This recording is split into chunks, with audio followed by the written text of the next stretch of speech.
The Virginia State Police has issued an endangered missing adult alert on behalf of the City of Chesapeake Police Department on October 18, 2020 at 12:45 hours. The City of Chesapeake Police Department is looking for Jamil John A. Hill, race, black, sex, female, age 29 years old, height 4 foot 8 inches, weight 170 pounds, with brown eyes and brown hair. She was last seen on October 17, 2020, at 19:30 hours, on Grant Street in Chesapeake, Virginia. She was last seen wearing a red shirt with black shorts and black tennis shoes. The missing adult is autistic and therefore considered to be in danger, and her disappearance poses a credible threat to her health and safety as determined by the investigating agency.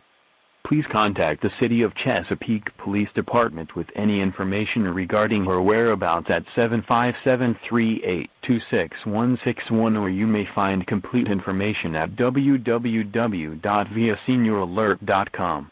End of